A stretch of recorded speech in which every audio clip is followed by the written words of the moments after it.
안녕하세요. 저는 30대 중반이 넘어가고 있는 여자입니다. 평소 유튜브라고는 관심도 없던 저인데 어느 날 친구가 여기에 저랑 비슷한 사연이 많다고 소개해 주더라고요. 그래서 처음엔 설문하는 마음으로 채널을 찾은 저는 날밤 새워 사연들을 들었답니다. 사연 하나하나에 많은 공감과 답답함, 그리고 통쾌함을 느끼며 피곤한 줄도 모르고 들었네요. 그러다 문득 내가 겪은 얘기도 사연으로 적어보고 싶다는 생각이 들었어요. 그래서 용기를 내 사연을 보내니 부족하더라도 많은 이해 부탁드리며 이야기를 시작해볼게요. 저와 남편은 맞선으로 만난 사이였어요. 너 이번에 잘하고 와야 한다. 의사야 의사. 집은 좀 볼 거 없어도 직업이 좋잖니. 네 아빠 알지? 의사, 검사, 판사, 사자 사위 기다리는 거. 웬만큼 괜찮다 싶으면 그냥 결혼해. 네 나이도 곧 30 중반이야. 너 나이 더 먹으면 초혼자리는 힘들어 얘? 엄마의 지겨운 잔소리를 들으며 나간 낯선 자리.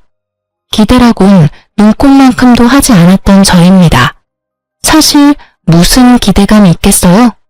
조건 맞춰 하는 낯선, 그렇고 그런 대화는 하다 끝나겠구나 싶었어요. 그런데 기대가 너무 없었던 탓일까요? 생각보다 괜찮은 남편의 모습에 호감이 확 생기더군요.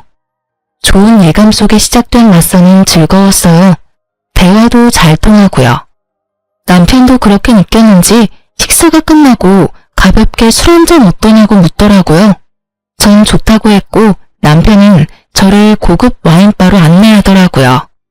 분위기가 좋아서 그런지 와인도 맛있었어요. 저기 괜찮으시다면 결혼을 전제로 진지하게 만나고 싶습니다. 네? 저 사실 맞선 자리가 많았고 앞으로도 많을 겁니다. 근데 지금까지도 그랬고 앞으로도 희선씨같이 대화도 잘 통하고 조건도 맞는 여자 없을 것 같아서요. 그리고 무엇보다 외모가 제 스타일이세요. 들어오시는데 정말 예쁘시다고 생각했습니다. 서두르는 감이 있다 생각하시겠지만 그래도 제 입장에선 희선씨 놓치고 싶지 않네요. 희선씨도 괜찮으시다면 결혼을 전제로 만나다 결혼을 하고 싶습니다. 첫 만남에 결혼을 권하는 이 남자. 남들은 어떻게 생각할지 몰라도 저는 좋았어요. 거듭된 맞선에 지칠 대로 지쳐있기도 했고 어차피 조건 맞춰서 해야 하는 결혼, 남편처럼 잘 맞는 사람을 만날 수 있을까 하는 생각이 들었어요. 그리고 결혼을 전제로 만나보는 것이지 당장 결혼을 하는 것도 아니니 손해볼 것도 없다는 생각이 들기도 했고요.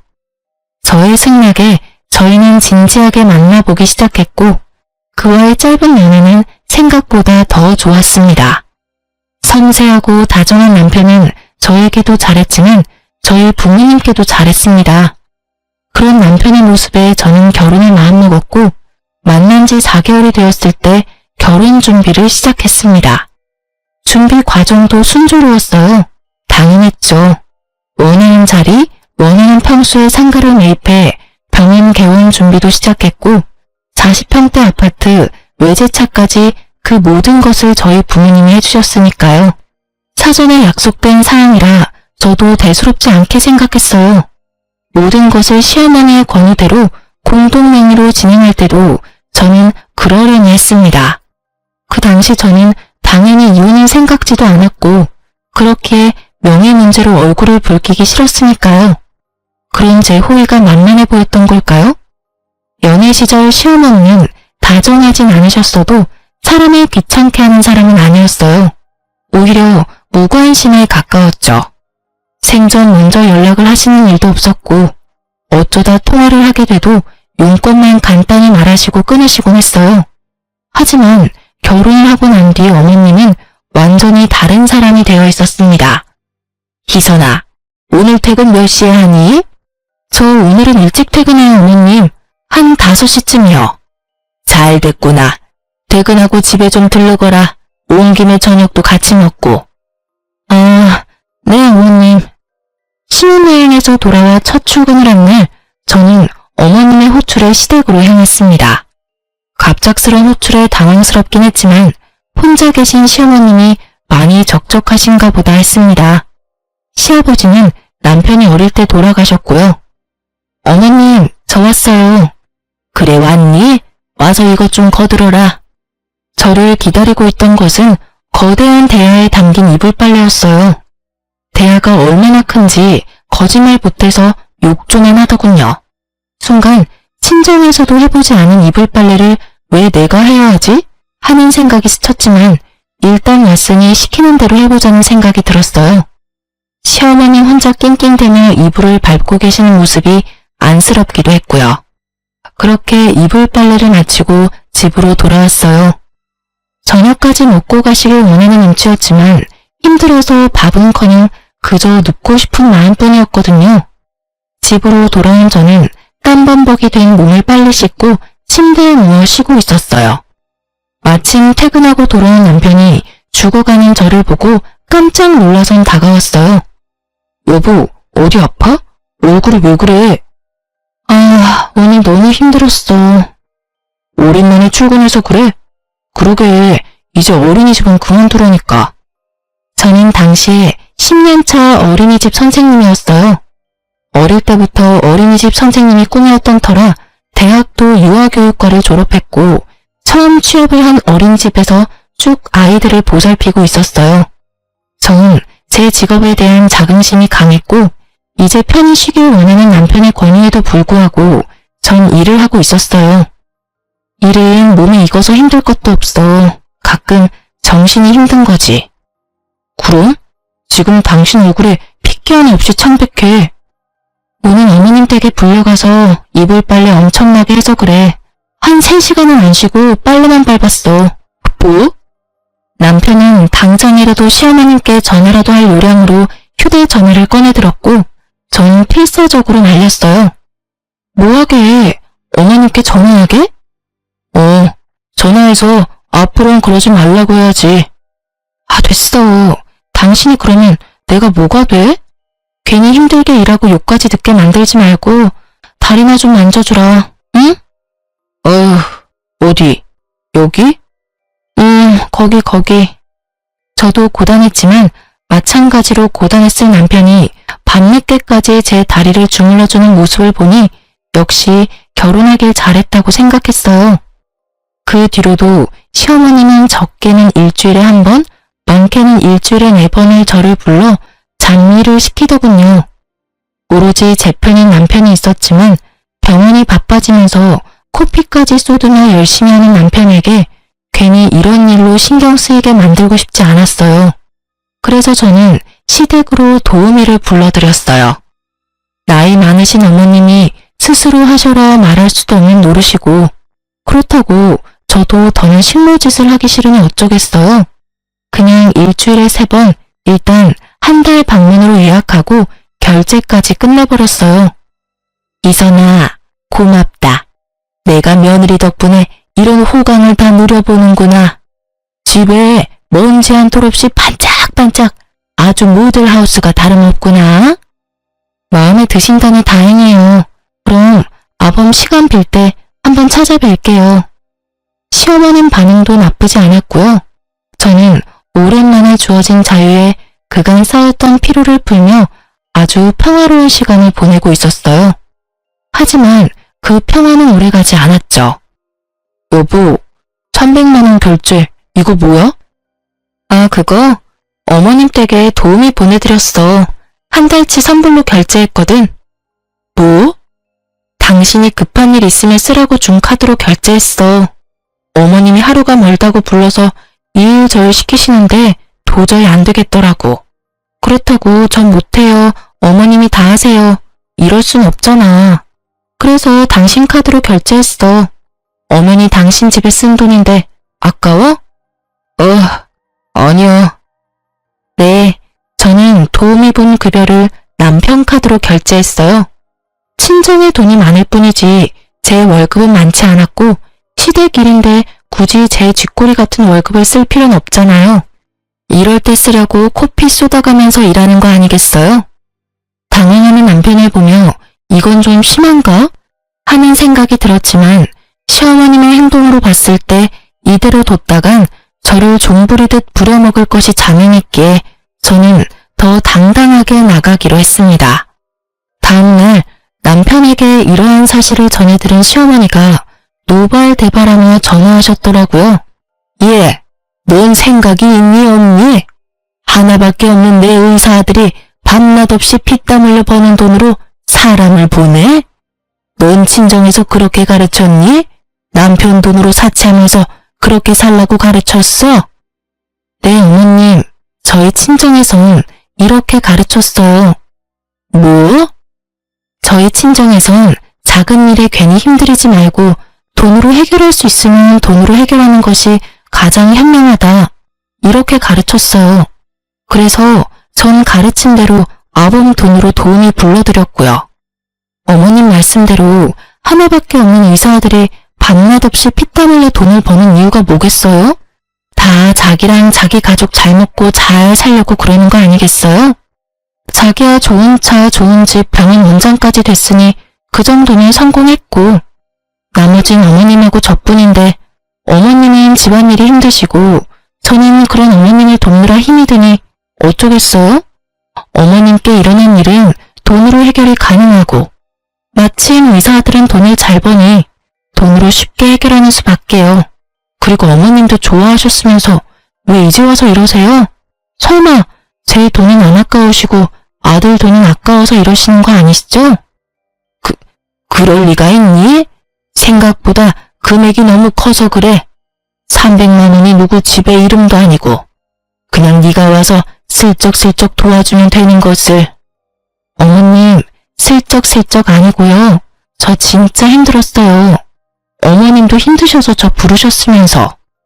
이왕 결제한 거니까 그냥 이번 달은 즐기시고요. 정 부담 드시면 다음 달부턴 일주일에 한 번만 오시는 걸로 할게요. 아니다. 다음 달부턴 부르지 말어. 지금 오는 것도 당장 그만 오게 해라. 환불해. 그래요? 그럼 환불이 가능한지 한번 알아볼게요. 근데 어머님, 저 예전처럼 자주 가서 못 도와드려요. 저도 이제 일이 바빠져서. 그러지 말고 그냥 도움이분 도움 받으세요. 일주일에 한 번이면 금액도 크지 않아요, 어머님. 됐다. 너도 부를 일 없을 테니 빨리 환불이나 해. 이렇게 첫 번째 시어머님과의 전쟁은 저의 승리로 끝이 났습니다. 그날 이후 시어머님은 저를 부르지 않았어요. 그야말로 평화로운 날의 연속이었죠.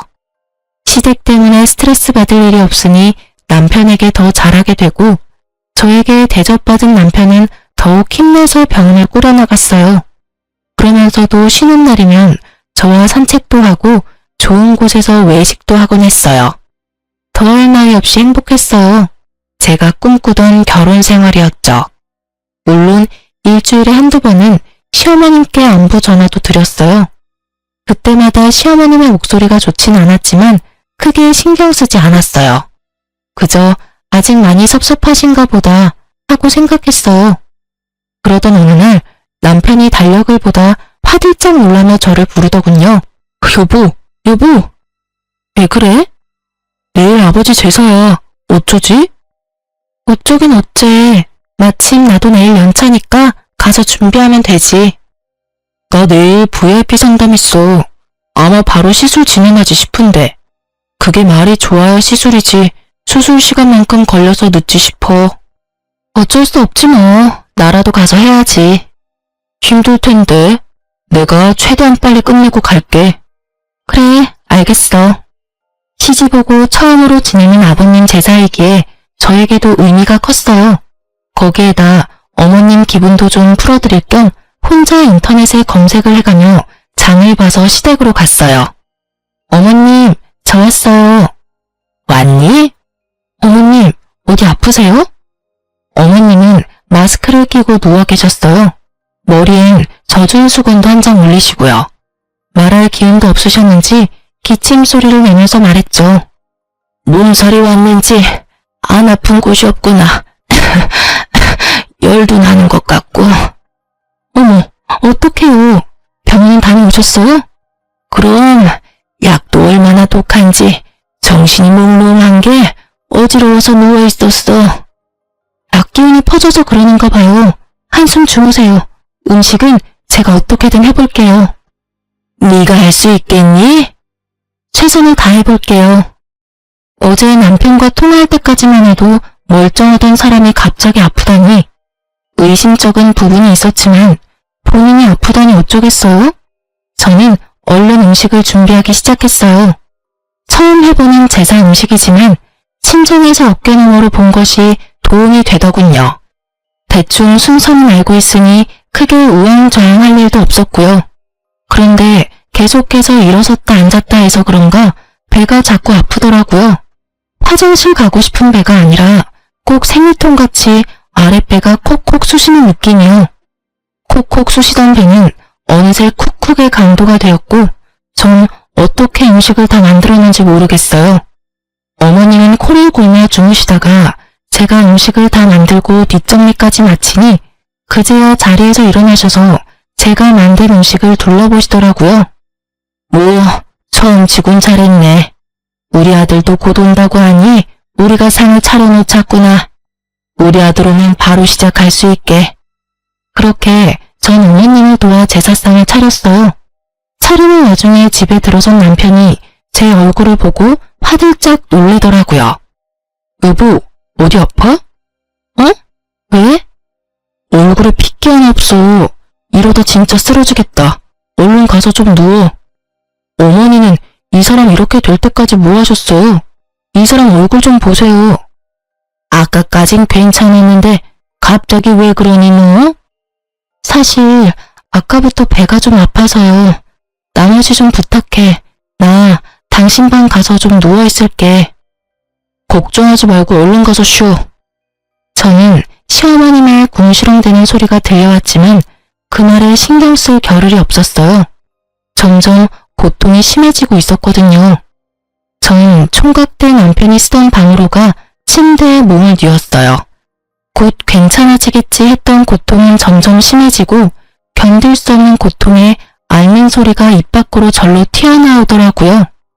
어느새 제사를 끝낸 남편이 제 곁으로 와서 걱정스러운 눈빛으로 저를 보고 있었어요.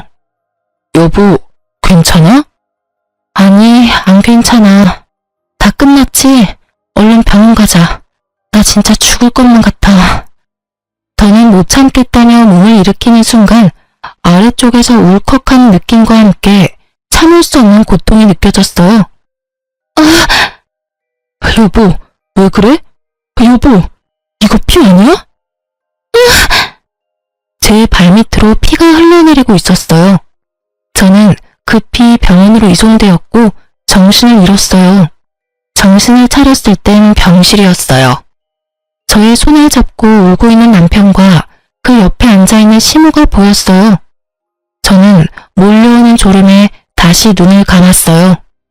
등신, 상등신, 어떻게 자기 몸에 애가 들어선 줄도 모르고. 어머니, 그만하세요. 졸음이 몰려왔을 뿐이지 잠이 든 건 아니었기에 전 모든 얘기를 듣고 있었죠. 임신을 했었다는 사실과 유산을 했다는 사실도 충격이었지만 시어머니의 말이 더 충격이었어요. 당장이라도 일어나서 어떻게 말씀을 그렇게 하시나 따지고 싶었지만 더 들어보기로 했어요. 그만하긴 뭘 그만해? 어린애가 틀린 말했니? 여자가 어떻게 자기 뱃속에 아기가 생긴 줄도 몰라? 아니, 몰랐다고 쳐. 아무리 그렇다고 한들 배가 그렇게 이상하고 아프면 빨리 병원에 갔어야지. 미련스럽게 그걸 다 참고 결국 이사다를 내? 손귀한 집의 유산이 웬 말이냐? 혹시라도 아들이었으면 원통에서 어째? 저 등신 같은 게 곰처럼 미련해서는 하여튼 하나부터 열까지 마음에 드는 구석이 없어. 마음에 드는 구석이. 남편도 충격이 큰지 아무 말도 하지 않더라고요. 그 뒤로도 온갖 모욕적인 말들이 시어머니 입을 통해 흘러나왔지만 그 목소리가 점점 흐릿해지더니 약기운에 잠이 들었는지 눈을 떠보니 아무도 없더군요. 그저 눈물이 흘러나왔습니다. 아기를 잃은 것도 하늘이 무너질 것만 같은데 왜 제가 그런 소리를 들어야 하는지 이해할 수도 없고 이해하고 싶지도 않았어요. 그렇게 하염없이 눈물만 흘리고 있는데 신랑이 들어오더라고요. 여보, 언제 일어났어? 괜찮아? 내가 왜 그런 얘기를 들어야 해? 응? 그게 무슨 말이야? 내가 왜 그런 얘기를 들어야 하냐고. 나 어제 어머님 하신 말 다 들었어. 제 말에 크게 당황한 남편이 안절부절 못하다가 저를 꼭 안아줬어요. 내가 다 미안해. 그렇지 않아도 많이 놀라고 힘들 텐데 그런 말까지 듣게 해서. 어머님도 많이 속상하셔서 그래. 말은 안 했지만 손주 기다리신 눈치였어. 내가 앞으로 더 잘할 테니까 다 잊어. 힘들겠지만 다 잊고 새로 시작하자. 그런 말을 들었는데 어떻게 잊어. 난 앞으로 어머님 뵐 자신 없어. 그래, 당신 몸 풀릴 때까지 안 봐도 돼. 당신 하고 싶은 대로 다 해도 되니까 마음 풀어, 응? 당신한텐 미안해. 당신도 아기 기다렸을 거 아니야. 아니야, 난 아기보다 당신이 더 소중해. 그러니까 난 신경 쓰지 말고 당신이나 신경 써. 알겠어. 전 남편의 다정한 위로 덕분에 빨리 자리를 털고 일어날 수 있었어요. 늘 바쁜 남편이었지만 틈틈이 전화와 문자로 저를 신경 써주곤 했어요. 가끔 쉬는 날이면 친정에 같이 가서 하룻밤 자고 있는 날도 있었고요. 정신이 없는 저를 대신해 친정도 잘 챙겨왔더라고요. 지극정성으로 잘하는 남편을 보니 저도 화가 많이 누그러들었어요. 그리고 저도 시어머님께 연락 한 통 안 했지만 시모도 저에게 연락 한 통 없으신 걸 보니 많이 미안해서 그러신가 보다 하고 생각했죠. 그래서 저는 두 번 다시 보지 않겠다던 제 다짐을 굽히고 다가오는 제사에 시댁으로 가기로 했어요. 다음 주 또 제사 있지? 그땐 나도 갈게. 정말? 그래, 당신이 이렇게나 노력하는데 나도 노력해야지. 정말이지? 고마워. 여보, 그렇지 않아도 어머니가 많이 미안해하고 계셔. 그땐 너무 속상해서 그랬다고. 앞으로 내가 더 잘할 테니까 당신도 앞으로. 알겠어. 우리 진짜 잘 살자. 물론이지. 어린아이처럼 기뻐하는 남편을 보며 저는 마음을 돌려놓길 잘했다고 생각했어요. 그날이 오기 전까진요. 시간은 빠르게 흘러 제삿날이 되었고 전 시댁으로 향했어요. 배를 누르려는데 대문이 열려있길래 전 그냥 문을 열고 들어갔어요. 낮 동안은 현관문은 잠그지 않고 계시는 걸 알던 터라 현관문을 열고 들어갔어요. 어머님, 저 왔어요. 왔니? 웃으며 TV를 보던 시어머니는 저를 보더니 굳은 표정으로 갑자기 마스크를 끼셨어요. 그리고는 어색하게 짝이 없는 연기를 하시더라고요. 아이고, 머리야, 몸이야. 왜 그러세요? 또 아프세요? 비아냥거리는 제 물음에도 어머님은 꿋꿋하게 연기를 이어나가셨어요. 그러게나 말이다. 저번에 그런 일도 있고 이번에는 나도 좀 거들려고 했는데 도저히 안 될 것 같아. 눈에 뻔히 보이는 연기에 저는 그저 웃음만 났어요. 아, 그러세요? 어쩔 수 없죠. 쉬세요. 그래도 될까? 그럼 부탁 좀 하마. 저는 이제서야 명확해졌어요. 시어머님은 저한테 미안한 것이 전혀 없는 사람이라는 것을요. 그리고 제가 아무리 노력한다고 한들 바뀔 사람이 아니라는 것을요. 전 휴대전화를 꺼내 엄마에게 전화했어요. 여보세요? 엄마 난데 오늘 여사님 계시지? 늘 계시지. 여사님은 왜?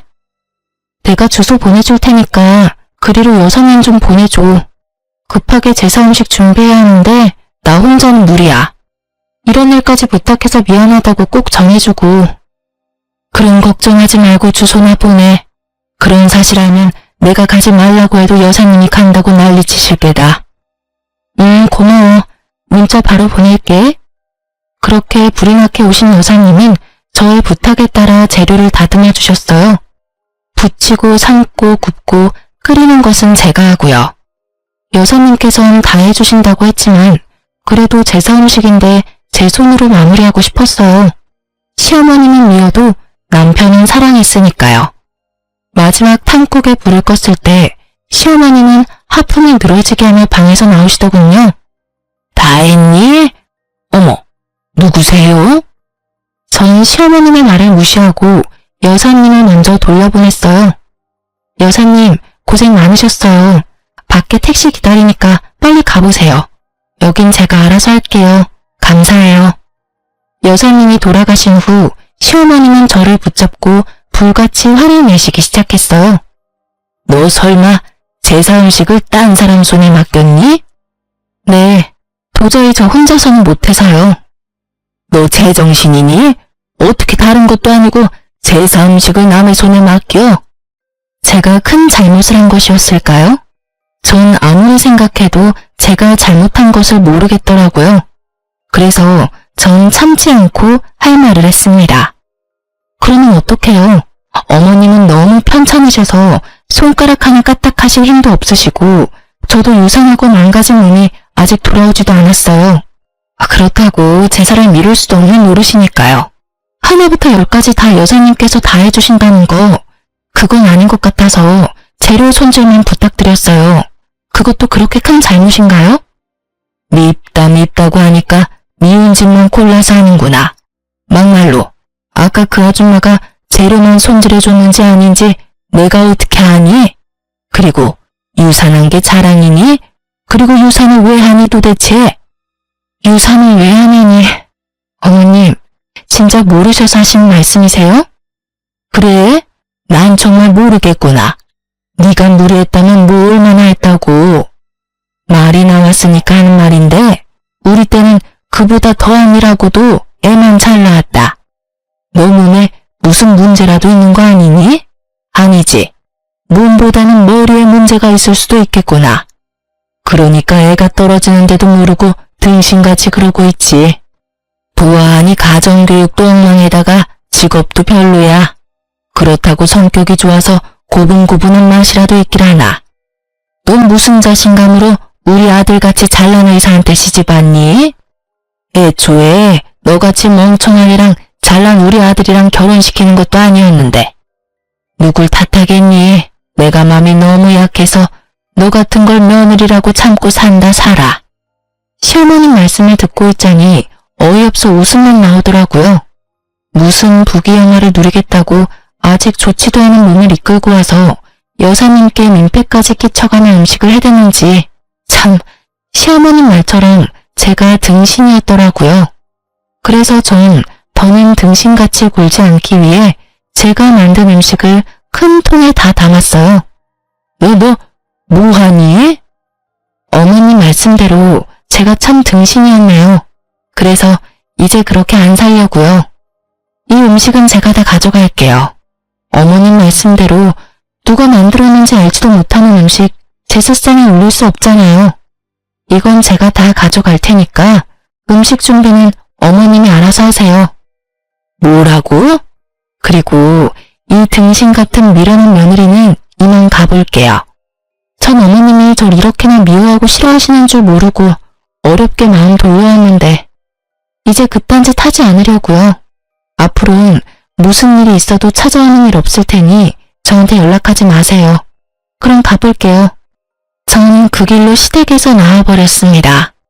뒷좌석에 음식을 싣고 시동을 걸려는 순간 남편에게 전화가 왔어요. 응, 여보. 여보, 어쩌지? 나 오늘 못 갈 것 같아. 응? 당신 할아버지 제사인데 당신이 못 오면 어째?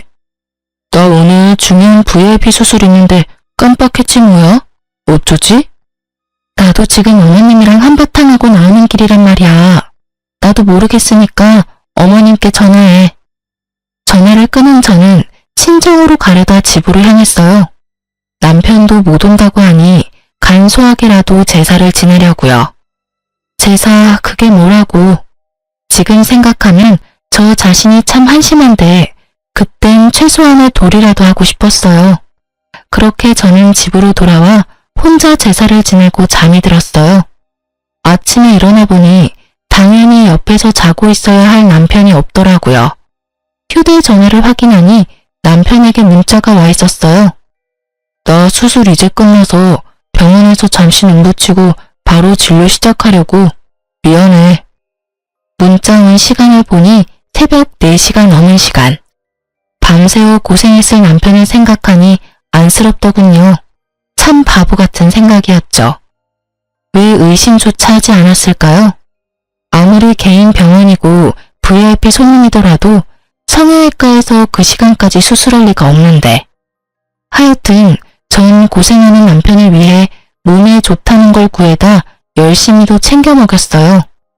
유산 이후 쉬던 터라 시간이 많기도 했고 시어머니와 그렇게 끝내버린 것이 남편에게 내심 미안하기도 했거든요.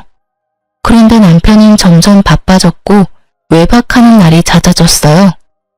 여보, 왜 이렇게 외박이 잦아? 아, 우리 병원 이제 야간 근무도 해. 이게 보니까 야간에 시술을 원하는 환자가 많더라고. 미리 말한다는 게 정신이 없어서 깜빡했네. 미안해. 아, 그렇구나. 우리 여보가 고생이 많네. 어머님 일은 됐어. 당신은 이제 어머니한테 신경 쓰지 마. 두 사람 만났다면 싸우니까 나도 곤란하고 힘들었는데 차라리 잘 됐다고 생각하자. 그냥 당신은 당신 몸 잘 추스르고 친정에 신경 더 써드려. 응, 알겠어. 오늘도 늦어? 아마 못 들어올 거야. 페이닥터라도 구하고 싶은데 아직 그 정도까진 무리라서 한동안은 내가 다 해야 할 것 같아.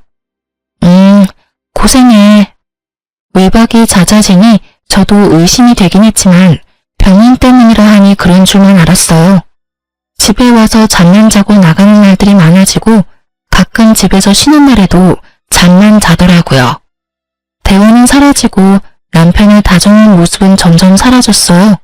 아니, 사라졌을 뿐 아니라 변해갔어요. 당신 살쪘어? 나? 그런가? 아닐 텐데. 왜? 나 돼지 같아? 아니, 그 정도는 아닌데 관리 좀 해야겠다. 살도 좀 찐 것 같고 피부도 처지는 것 같네. 그래? 마사지라도 받아야겠다. 당신 카드 좀 쓸게. 당신 돈 없어? 병원에 기계 새로 들여서 나도 힘들어. 아, 나도 고정적으로 나가는 게 있으니까. 아, 알겠어. 내 돈으로 알아서 할게.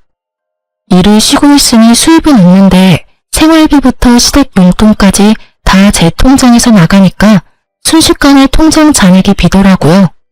결혼 초반엔 신랑도 수입이 일정치 않았으니 제가 모든 걸 맡아서 해결했었거든요. 아무것도 모르는 남편이 그런 식으로 말하니 섭섭하긴 했지만 남편도 오죽 힘들면 저럴까. 그렇게 남편이 이해하려 했었어요. 그러던 어느 날 엄마에게 전화가 왔어요. 엄마. 요새 박서방 무슨 일 있니? 왜? 무슨 일이라니? 요즘 통 연락도 없고 해서 내가 전화했더니 받지도 않고 혹시나 무슨 일 있나 해서. 아, 요즘 야간 진료도 혼자 도맡아 하느라고 바빠서 그런가 봐. 나도 요즘 얼굴 보기 힘들어. 그랬구나. 어쩐지. 2주에 한 번은 꼭 네 아빠랑 박서방이랑 낚시 다녔는데 요즘은 연락도 없더라고. 네 아빠 내심 섭섭한 눈치였는데 내가 말해줘야겠네. 자위 요즘 엄청 바빠서 그렇다고. 하여튼 네가 병원으로 옷도 좀 챙겨가고 해. 박서방 힘들겠다. 그렇지 않아도 오늘 가보려고 했어. 이틀째 못 들어오고 있어서 옷이라도 주고 오려고. 그래, 너도 몸 잘 챙기고. 사실 그때 어렴풋이 느꼈던 것 같아요. 아, 이 사람이 좀 이상하구나 하고요. 엄마와의 통화가 끝나고 전 미리 챙겨두었던 남편의 옷가지들을 가지고 병원으로 향했어요. 그런데 이게 무슨 일일까요? 병원 불은 꺼져 있고 마침 퇴근하는 간호사들이 나오고 있었어요. 저를 알아본 간호사 한 명이 인사를 건네더라고요. 사모님, 어쩐 일이세요? 원장님 아까 퇴근하셨는데 연락 못 받으셨어요? 아, 지나가는 길에 그냥 잠시 들러봤어요. 근데 혹시 요즘 야간 진료해요? 야간 진료요? 아니요? 저희 야간 진료한대요? 아니, 아는 사람이 새벽까지 하는 야간 진료 병원이 있다길래 혹시나 해서요. 그런 병원도 있어요? 하여튼 저흰 야간 진료 없어요. 그럼 먼저 가볼게요. 네, 고생했어요. 태연한 제 목소리와는 달리 분노에 가득 찬 제 주먹은 부들부들 떨리고 있었어요. 대체 어디서부터 어디까지 거짓이었는지 감도 잡히지 않았어요. 머릿속엔 온갖 더러운 상상들이 뒤섞이며 집까지 어떻게 온 줄도 모르겠더라고요. 그저 정신을 차려보니 남편은 침대에서 자고 있고 전 남편의 휴대전화를 보고 있었어요. 다행히 비밀번호는 바뀌지 않았더라고요. 업무적인 문자들 사이 유난히 눈에 띄는 문자가 있었어요. 하 사장님. 그녀와 주고받은 문자를 보는데 눈물이 흘러나왔어요. 보고 싶다, 사랑한다, 어젯밤 너무 좋았다 등등. 사랑하는 연인들이 나눌 법한 내용이었어요. 내용보다 더 기가 막힌 건 문자를 주고받은 날짜였어요. 처음 사적인 문자를 주고받은 건 아버님의 제삿날, 즉 제가 임신한 줄도 모르고 혼자 제사상을 차리다 불쌍한 아기를 하늘나라로 보낸 날이었어요. 그날부터 두 사람의 사적인 문자가 시작되었더라고요. 처음은 정말 환자와 의사 사이에 주고받을 수 있는 간단한 인사치레였어요. 하지만 점점 애정이 묻어나기 시작하더니 결국 사랑한다는 말이 오가더라고요. 그 기점이 할아버지의 제삿날이더라고요. 다른 여자랑 침대에서 그딴 더러운 짓이나 하는 줄도 모르고 전 땀 뻘뻘 흘려가며 제사상이나 차렸다고 생각하니 피가 거꾸로 솟았어요. 전 하 사장의 번호를 적어두고 주고받은 문자를 동영상으로 촬영했어요. 혹시 모르는 상황을 위해 증거를 남겨야 했으니까요. 그리고 세상 모르고 자는 남편을 깨웠어요. 일어나. 일어나라고. 뭐야. 신경질적으로 잠에서 깬 남편은 제 손에 들린 자신의 핸드폰을 보고 어떤 상황인 줄 눈치를 챈 듯 했어요. 잘못했다고 싹싹 빌 거라는 제 예상과는 달리 남편은 당당하더군요. 그렇지 않아도 얘기하려고 했는데 그걸 못 참고 휴대폰까지 뒤졌어. 그래, 맞아. 나 다른 사람 생겼어. 우리 이혼하자. 뭐? 당신, 뭐가 그렇게 당당해? 이혼? 그게 당신 입에서 나올 말이야? 최소한 미안하다는 말이라도 해야 하는 거 아니야? 그래. 미안해. 그러니까 이혼하자. 한숨을 내쉬며 마지못해 사과하는 남편을 보며 참을 수 없는 분노를 느낀 저는 있는 힘껏 남편의 뺨을 내리쳤어요. 이제 됐지? 일단 나 오늘은 나가서 잘게. 흥분 좀 가라앉히면 연락해. 한 대 맞아줬으니 만족하냐는 표정의 남편은 그대로 집을 나가버렸습니다. 그야말로 억장이 무너진다는 것이 이런 심정이었을까요? 전 그대로 자리에 주저앉아 남편이 나간 문을 보며 울었어요. 소리도 질렀다가 숨죽여 흐느끼다가 문득 그러고 있는 제가 한심히 웃었다가 그렇게 미쳐가다 보니 해가 떠오르더라고요. 붉게 빛을 내며 뜨는 해를 보니 제가 처한 상황이 실감이 나며 정신이 번쩍 들었어요. 이러고 있을 때가 아니지 하고요. 일단 전 시어머님께 주던 금전적인 지원을 다 끊었어요. 마침 한 달치 용돈을 드리던 날이었는데 자동이체를 취소했어요. 돈이 들어올 때가 됐는데 들어오지 않으니 시모한테서 전화가 계속해서 오더라고요. 계속 울리던 전화가 잠잠하다 싶더니 집으로 직접 찾아오셨더라고요. 비밀번호는 어떻게 알았는지 당당하게 문까지 열고 저를 노려보고 계셨어요. 남편이고 시어머님이고 뭐가 저리 당당한지 헛웃음이 나더라고요. 너 지금 웃니? 울 순 없어서요. 무슨 일이세요? 너 왜 전화 안 받니? 그리고 돈은 왜 안 붙이니? 오늘 돈 붙이는 날인 거 잊었니? 시댁에 할 도리를 못하면 돈이라도 제때 보내야 할 거 아니냐? 어머님, 저한테 돈 맡겨두셨어요? 그게 왜 네 돈이야? 어머니 내 아들 돈이지. 아니요. 이때껏 어머님 드린 용돈, 그거 제 돈으로 드린 거였어요. 어찌 되었든 그 돈이 그 돈 아니니. 됐고 얼른 돈이나 붙이거라. 제가 왜요? 저 돈 없어요. 저의 태도에 시어머니는 노발대발 저한테 화를 내더라고요.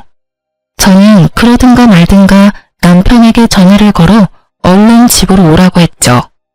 시어머니는 그런 저를 보며 더욱 언성을 높이며 호통을 쳐댔지만 전 아무런 대꾸도 하지 않고 그저 보고만 있었어요. 근처에 있었는지 남편이 빨리도 왔더라고요. 당신 어머님 좀 데리고 가줄래? 나한테 돈 내놓으라고 하는데 내가 참 어이가 없어서. 내가 당신 집안 ATM 기기야?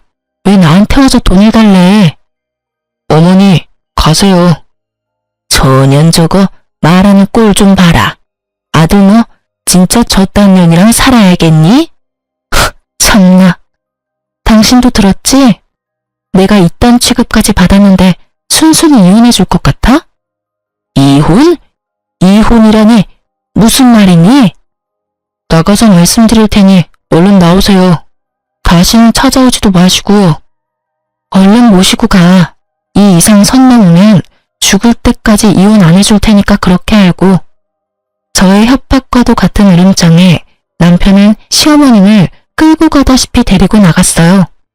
저는 다시 정신을 차리고 적어두었던 내연녀의 번호를 찾아 전화를 걸었어요. 저의 전화를 받은 그 여자는 많이 당황하더라고요. 저 역시 당황스러웠어요. 알고 보니 이 여자 엄청난 재력가더라고요. 남편이 당당한 것엔 이유가 있었어요. 거기에다 남편이 이미 이혼을 마친 돌싱남으로 알고 있었어요. 산 넘어 산이라더니. 남편의 거짓말은 어디까지일까요? 제가 알던 남편은 대체 누구였던 걸까요? 전 온몸에 소름이 끼치더라고요. 그러면서 묘수가 떠올랐어요. 그날 저녁 저의 호출에 남편이 집으로 왔어요. 당신 이미 이혼했다고 거짓말했다며? 당신이 그걸 어떻게... 설마 그 여자랑 통화했어? 그럼 내가 그 문자도 다 봤는데 전화번호도 안 적어뒀을 거라 생각했어? 미쳤어? 그 사람한테 뭐라고 했어? 설마 다 말한 건 아니지? 미치긴 당신이 미쳤네. 아직도 상황 판단이 안 돼? 어디서 큰 소리야? 무릎 꿇고 빌어도 될까 말까 하는 상황에. 원하는 게 뭐야? 집, 차, 병원, 결혼할 때 우리 집에서 해줬던 모든 거 다 내 명의로 바꿔. 병원은 그냥 당신이 나한테 비싸게 사. 어차피 의사질은 계속 해야 할 거 아니야. 그리고 위자료도 내놔. 이때까지 내가 당신 집에 지원했던 생활비까지 다 포함해서. 뭐? 그 여자도 돈 많은 것 같은데? 괜한 작은 거에 미련 가지다 큰 거 놓치지 말고 그냥 다 내려놓고 그 여자한테로 가. 따져보면 손해보는 짓은 아닐 텐데? 진짜 그렇게 해주면 이혼해 줄 거야? 그래, 그까짓 이혼해 줄 테니 내가 원하는 대로 다 해. 그래, 알겠어. 남편이 돌아간 후 저는 기쁨에 주체할 수가 없었어요. 남편이 외도를 알게 된 후 변호사 친구와 만나 상담을 했었어요. 변호사 친구의 말이 위자료는 당연히 받을 수 있는 상황이지만 나머지는 힘들다고 했었거든요. 집, 차, 병원 등 공동 명의인 것이 문제였어요. 하지만 전 단 1원도 주고 싶지 않았고 뾰족한 방법이 없었는데 이렇게 쉽게 일이 풀리다니. 마음은 많이 아팠지만 저런 남자와 빨리 이혼하게 된 것도 재산도 다 찾아올 수 있게 된 것도 하늘이 돕는다고 생각하니 웃음이 나더라고요. 그렇게 저의 이혼은 척척 빠르게 진행되었습니다. 유예기간 한 달 동안 전 저보다 더 속상해하시는 부모님을 모시고 여행도 다녀오고 바쁘게 지냈어요. 드디어 기다리고 기다리던 이혼 의사 확인서를 받아 구청에 제출하고 비로소 이혼이 확정되었어요. 이렇게 끝일까요? 아닙니다. 저는 친구에게 전화를 걸어 저의 마지막 복수를 향해 약속 장소로 향했습니다. 약속 장소에 도착하니 제 친구와 결혼을 약속한 남자가 함께 있더라고요. 저는 오랜만에 한껏 꾸민 모습을 뽐내며 친구 커플의 맞은편에 앉았어요. 그리고 천천히 고개를 들어 친구와 친구의 예배 신랑을 보았어요. 당신 어떻게... 자기야, 희선이랑 아는 사이야? 그래요. 친구의 예비 신랑은 저와 오늘 이혼한 저의 전 남편이었어요. 귀신이라도 본 사람처럼 얼굴이 백지장이 된 전 남편과 그런 전 남편을 보며 웃고 있는 친구와 나. 그 짜릿함이 아직도 생생하네요. 어떻게 된 일이냐고요? 내연녀와의 통화를 위해 전화를 건 저는 전화번호의 주인이 제 친구라는 것을 알게 됐어요. 그러면서 며칠 전 친구가 사랑하는 남자가 생겼다고 돌싱인데 너무 좋은 사람이라며 결혼하고 싶다고 했던 말이 떠올랐어요. 모든 사실을 안 저는 친구와 통화를 하며 모든 사실을 말해주었고 저희 두 사람은 남편에게 복수하기 위해 계획을 세웠던 거죠. 아니, 아는 사람이랑 많이 닮아서 처음 뵙겠습니다. 어색한 연기를 선보이며 애써 상황을 모면해보려는 전 남편을 보며 저는 소리내서 웃었고 친구는 와인잔에 술을 가득 담아 전 남편의 머리 위에 주르륵 부어버렸어요. 저기요, 이게 무슨 짓이야? 처음 뵙겠습니다. 웃기고 있네. 너 나한테 사기친 거야. 알고는 있니? 확 신고하려다가 그러기엔 내 시간이 아까워서 이 정도로 하고 끝내는 거니까 다시는 희선이나 내 앞에 얼쩡거리지 마. 알겠어? 친구의 말에 전 남편은 상황 판단이 다른 듯 무슨 말을 하려 했지만 제 친구는 그럴 틈을 주지 않았죠. 뭐하고 있어? 얼른 안 꺼져? 지금이라도 신고해줄까? 친구의 협박에 전 남편은 서둘러 자리를 피하더군요. 걸으며 나 살려라 하고 도망치는 꼴이 얼마나 통쾌하던지 얼마나 크게 웃었나 몰라요. 그렇게 저와 제 친구는 인생을 다 말아먹을 뻔했던 똥차를 보내고 잘 살고 있어요. 어느 날 병원 근처에 볼 일이 있어 지나치는데 간판이 내리고 있더라고요. 무슨 일인가 물어보니 망했더라고요. 뭐 무리하게 대출을 받아서 빚에 허덕이다 결국 빚쟁이 신세가 됐다는 뭐라나. 조건 따져 머리 쓰더니 딱 어울리는 엔딩이다 생각했어요. 그리고 한 달쯤 지났을까요? 부모님 댁에서 밥을 먹고 있는데 전 신우와 전 남편이 거짓골을 하고 찾아왔더라고요. 집에 손님도 있고 해서 그냥 무시했는데 도무지 돌아갈 생각이 없어 보였어요. 가지가지 한다고 쉴 새 없이 배를 미루고 소리를 지르고 난리를 치는 통에 어쩔 수 없이 문을 열어줬어요. 두 사람은 부모님을 보자마자 무릎을 꿇고 빌기 시작했어요. 장인어른, 장모님, 제가 정말 잘못했습니다. 제발 희선이 마음 한 번만 돌려주십시오. 제가 앞으로 진짜 잘하겠습니다. 그래요, 사돈. 사람 인연이 그리 쉽게 끊어진답니까? 부디 넓은 마음으로 한 번만 용서하고 넘어가 주세요. 저도 제 아들도 반성 많이 뭐? 손이 발이 되게 빌던 전 시무는 친정에 와 있던 저를 보곤 말을 멈추더라고요. 이윽고 제 옆에 서 있던 남자를 보고선 눈이 뒤집혀서 순식간에 저에게 달려와 제 머리카락을 휘어잡았어요. 그리곤 인정사정 없이 흔들었어요. 야 이년아, 그럼 그렇지. 바람은 네가 펴놓고 누구한테 덮어씌워? 막장의 끝을 보여주는 시어머님을 멈춰 세운 건 다름 아닌 집에 와 있는 손님 변호사 친구였어요. 친구는 시어머님을 제지하고선 바로 경찰에 신고했어요. 그리고 바로 고소까지 진행했어요. 생각 같아서 합의고 뭐고 해주고 싶지 않았지만 하루가 멀다고 찾아오는 전 남편 때문에 다시는 찾아오지 않는다는 각서를 받고 합의를 해줬네요. 그렇게 정말 지긋지긋했던 전 남편과 시댁과의 인연이 끝이 났어요.